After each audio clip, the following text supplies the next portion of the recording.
일루미네이터. 네, 진정한 일루미네이터라는 말씀의 제목으로 함께 은혜를 나누겠습니다. 일루미네이터 무슨 의미일까요? 함께 살펴보시죠. 행복을 주는 사람이라는 노래 여러분 아세요? 행복을 주는 사람. 가사가 이렇습니다. 내가 가는 길이 험하고 멀지라도 그대 함께 간다면 좋겠네. 우리 가는 길에 아침 햇살 비치면 행복하다고 말해주겠네. 이리저리 둘러봐도 제일 좋은 건 그대와 함께 있는 것. 그대 내게 행복을 주는 사람, 내가 가는 길이 험하고 멀지라도 그대 내게 행복을 주는 사람. 여러분 주변에 이런 사람 있으십니까?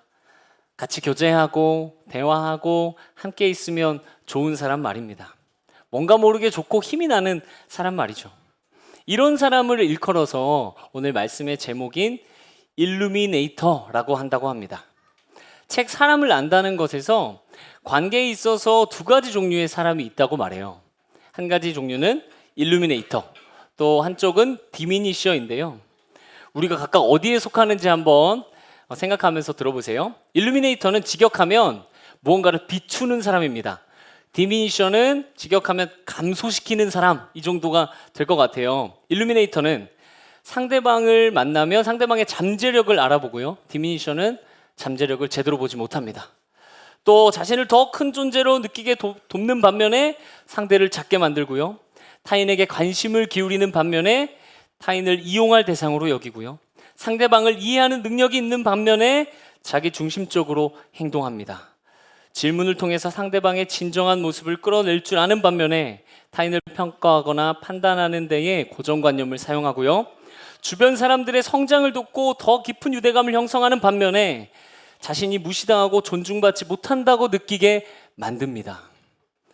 여러분 누군가 디미셔를 그러니까 만나면 만남 이후에 오히려 자존감이 좀 떨어지고 무시당한 것 같아 이런 느낌이 들 거고요. 일루미네이터를 만난다면 정말 내가 더 좋은 사람이구나, 나 정말 소중한 사람이구나 이렇게 느낄 수 있고 할 수 있다, 한번 해보자 이렇게 소망을 갖게 하고 교제 가운데 창의적인 질문들을 통해 이렇게 함께 대화를 나눌 수 있지 않을까 싶습니다. 사실 여기에서 말한 일루미네이터 같은 사람을 만나면 더 대화하고 싶죠. 저도 이 책을 읽으면서 떠오르는 분들이 여럿 계시더라고요. 여러분에게도 그런 일루미네이터가 있으신가요? 여러분에게 깊은 관심을 보이고 우리의 마음을 움직이고 또 나도 미처 내 내면에 있는지조차 몰랐던 것을 바라보게 하고 더 나은 사람이 되도록 도움을 준 그런 사람 말입니다. 그렇다면 우리는 어디에 속할 때가 많은가요? 누군가에게는 디미니셔였다가 다른 사람에게는 일루미네이터가 되기도 하시나요? 그러니까 내 배우자에게는 팩트 폭행하면서 디미니셔였다가 내 자녀에게는 꿈과 희망을 주는 일루미네이터로 변하시나요? 오늘 삭개오는요, 세상에서 가장 좋은 일루미네이터를 만났습니다. 바로 예수님이세요. 예수님은 주변의 모든 이들로부터 완전히 외면당하던 이 삭개오가 다시 일어설 수 있도록, 변화를 맛볼 수 있도록 도와주셨습니다.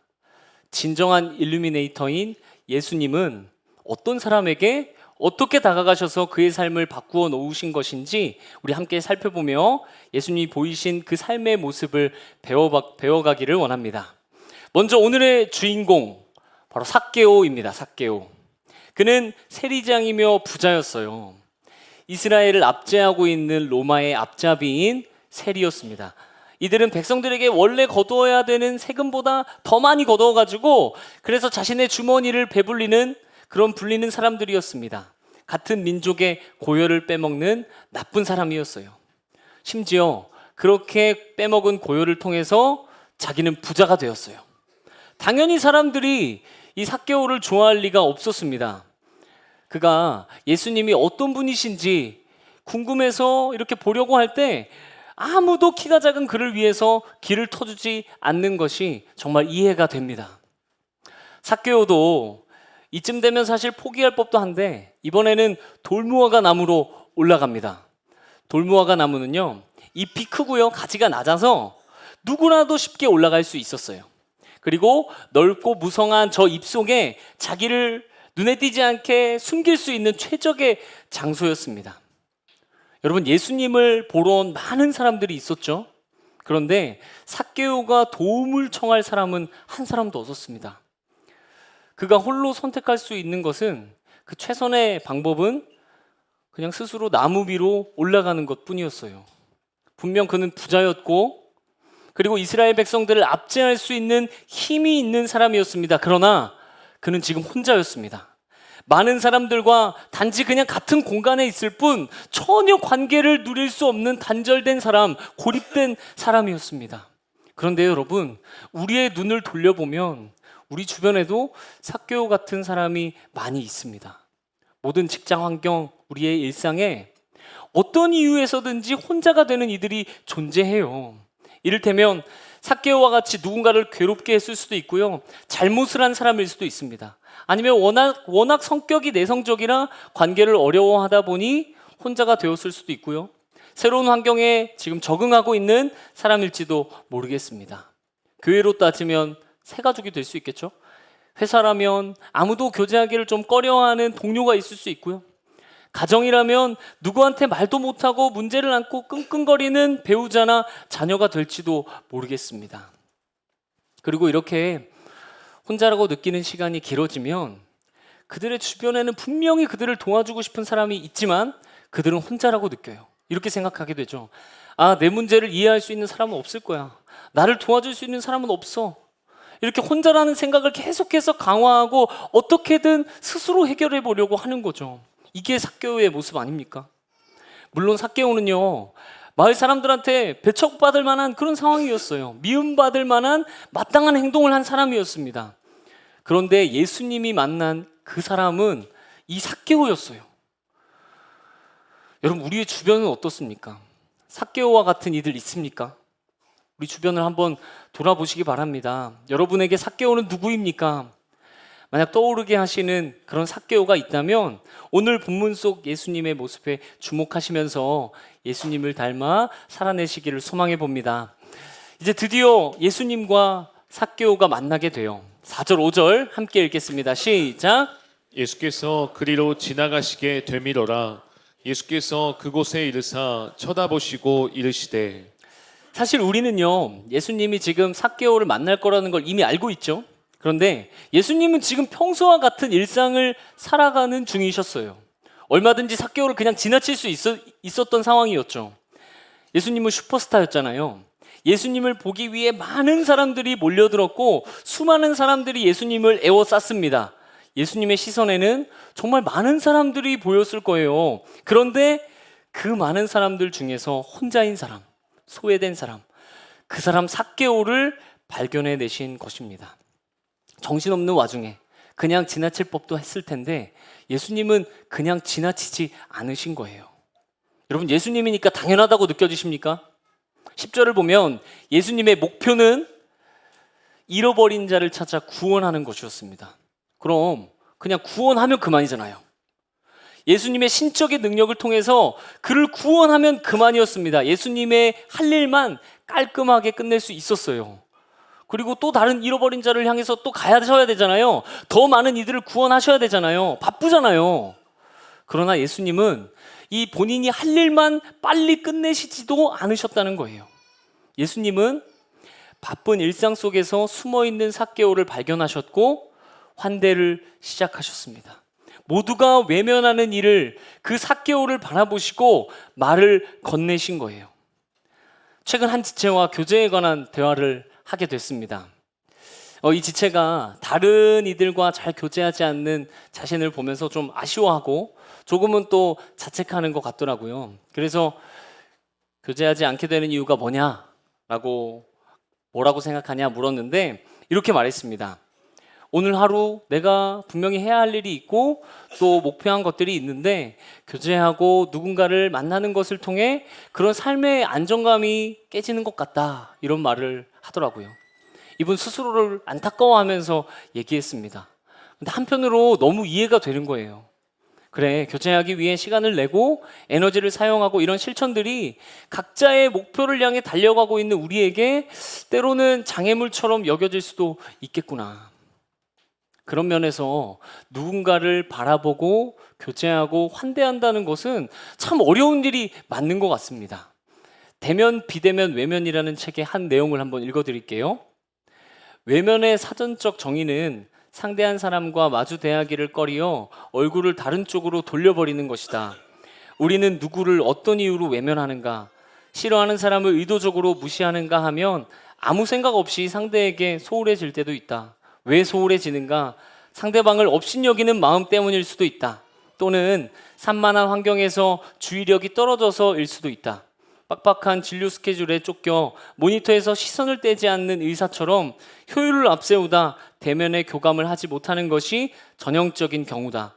시스템의 속도에 치여서 마음을 놓치는 것이다.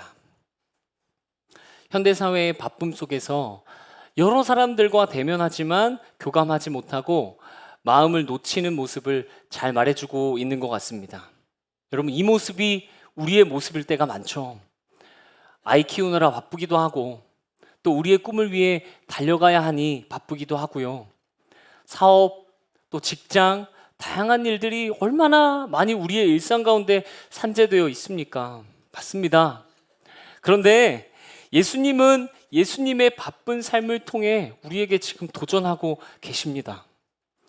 여유 있는 삶을 살아가는 자들에게가 아니라 바쁜 우리에게 지금 예수님은 도전하고 계신 거예요. 그를 바라보렴, 말을 걸어보렴, 그 과정 속에서 만나는 이들을 향해 외면하지 않고 환대해 보렴. 일을 빠르게 끝내는 것만큼 중요한 것이 또 있단다. 그렇게 말씀하시는 것입니다. 바쁘고 정신없는 그 삶을 살아가는 우리에게 환대를 알려주고 싶으신 겁니다. 여러분, 우리에게 환대를 보여주시는 그 예수님의 도전을 기억하기를 소망합니다. 그리하여 바쁨에 취해 또 해야 할 목표에 함몰되어 살아가는 인생이 아니라 그 가운데 예수님의 가치, 환대의 가치를 붙드는 우리가 되기를 소망합니다. 사실 여러분, 그런데 우리가 그렇다고 환대를 전혀 안 하며 살아가지는 않죠. 우리는 꽤 여러 사람을 만나고 환대합니다. 그런데 우리가 환대하는 이들은 어쩌면 이 삭개오와 같이 소외된 이들이 아니라 우리 주변에 원래 우리와 친했던 그런 이들일 때가 많은 것 같아요. 과거 제가 처음 이제 간사 사역을 시작하고 얼마 안 돼서 사역을 이제 시작하는 상황이니까 한 번씩 사역을 점검해 주셨어요. 교육자분들이.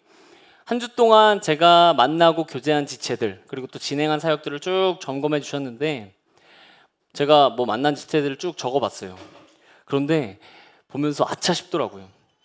제가 한 주간 만나 교제했던 사람들을 보니까요, 한 번도 만난 적이 없는 새가족 분들이라든지 아직 교제해보지 못한 분들은 별로 없었고 원래 친분이 있는 사람들과만 만나고 있었던 거예요. 아직 한 번도 개인적으로 교제해보지 않아서 이분이 나를 만나면 좀 환대해 줄까? 또 혹시 나를 불편해하면 어떨까? 이런 미지수의 지체들에게는 제가 다가가지 않았고 원래 친했던, 원래 만났던 이들의 이름만 그곳에 제가 적어놨더라고요. 그래서 이제는 이따금씩 점검을 해요.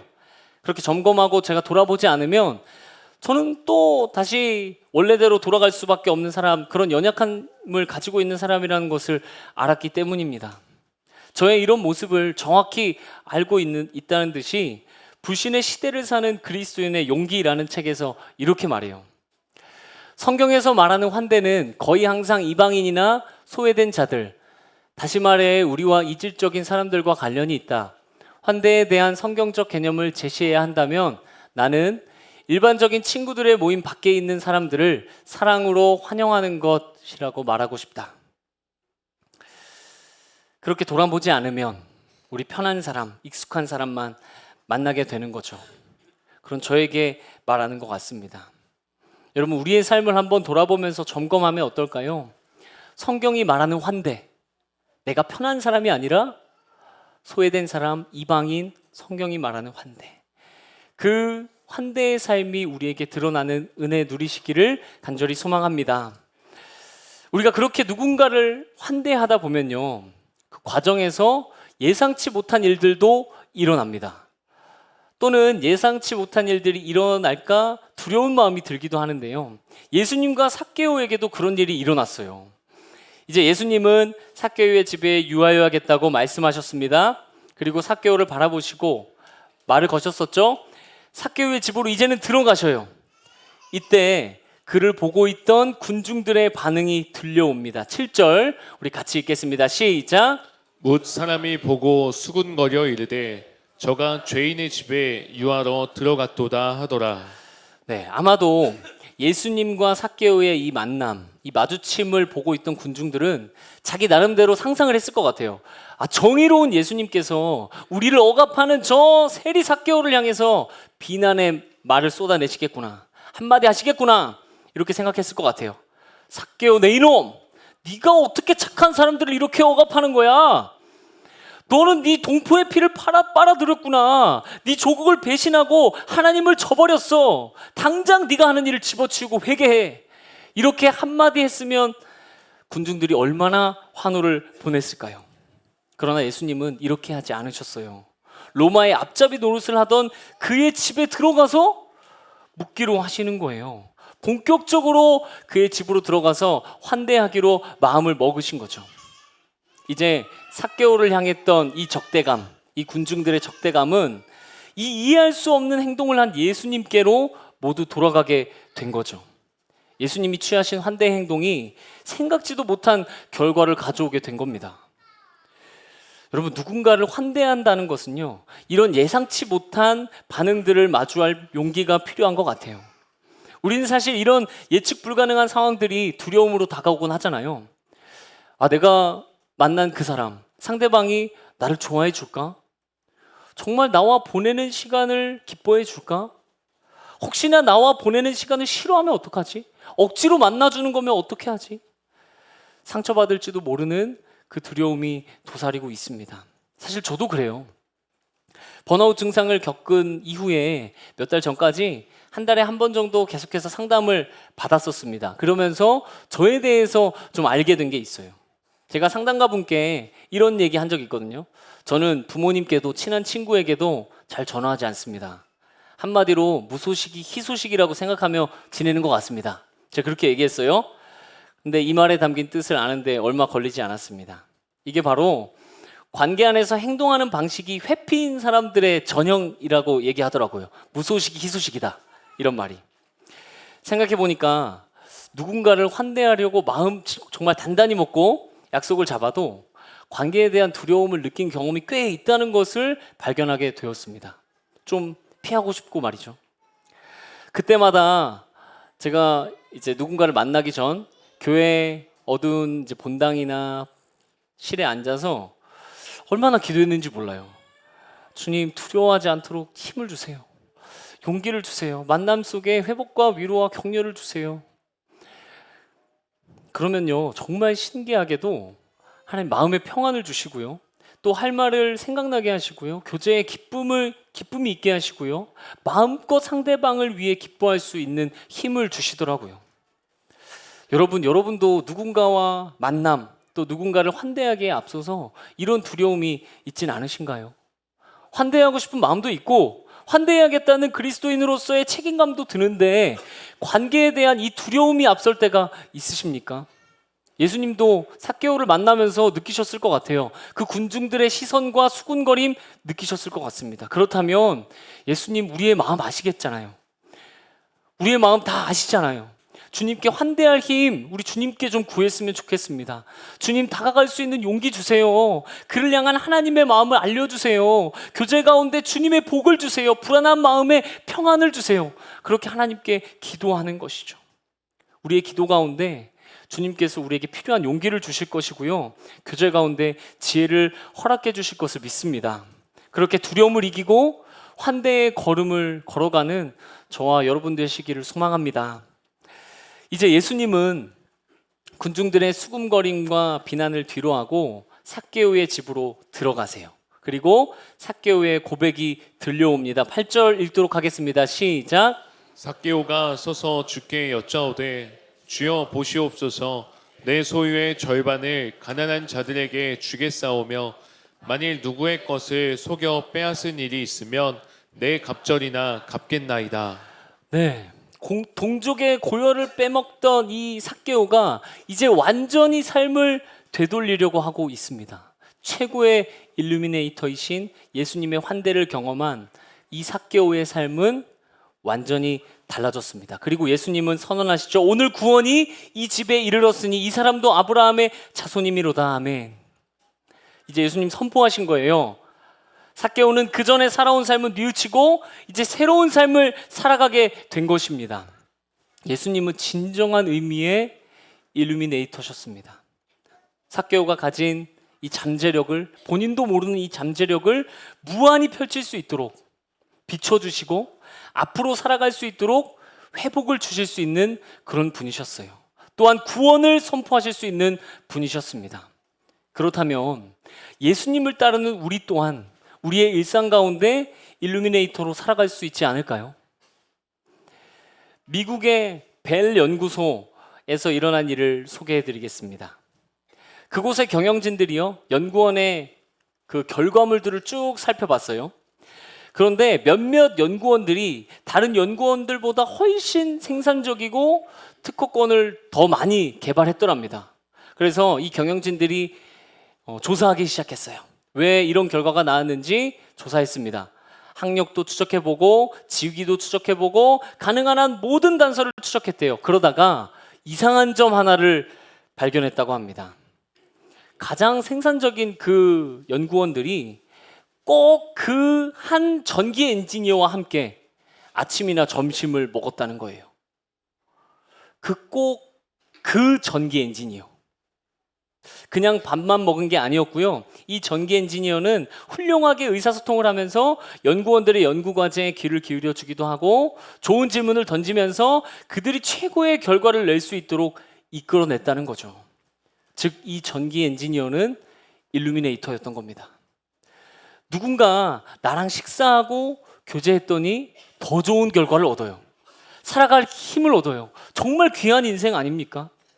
여러분, 우리는 진정한 일루미네이터이신 예수님을 따르는 자들입니다. 우리와 교제하고 우리와 대화한 이들이 그들의 삶을 세워가고 또 변화의 힘을 얻을 수 있도록 그렇게 도울 수 있는 예수님의 능력을 힘입은 자들인 것이죠. 우리와 만나는 사람들은 어떤 영향을 받고 있습니까? 힘들어하며 생기를 잃습니까? 아니면 기뻐하고 즐거워하며 그도 모르는 그의 잠재력을 발견하고 성장하고 있습니까?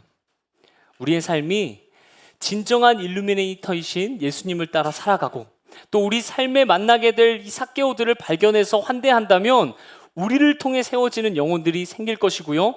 그들은 변화를 경험할 것입니다. 우리 더세움 공동체의 이름처럼 말입니다. 말씀을 맺도록 하겠습니다. 이번 주 하나님께서 더세움에게 꿈땅을 주셨죠. 그 앞에서 기도하는데 이런 기대감이 들더라고요. 이제 정말 더 다양한 이들이 더세움에 깃들겠구나. 지역 속에서 하나님의 꿈을 이루어 가겠구나. 그리고 이 기대감이 오늘 본문 속 예수님의 모습과 오버랩 되었습니다. 우리는 한 영혼과 지역을 환대할 수 있는 예수님의 마음을 가져야겠구나. 누군가 더세움의 지체들과 만나면 또 이 지역이 더세움의 환대를 만나면 회복하고 변화될 수 있는 그런 꿈을 꾸게 되더라고요. 여러분, 우리에게 보이신 예수님의 환대를 기억했으면 좋겠습니다. 진정한 일루미네이터, 예수님의 자녀인 우리의 삶이 예수님을 닮아서 사람을 세우고 열방을 세우고 온 세대를 세워가기를 소망합니다. 기도하겠습니다.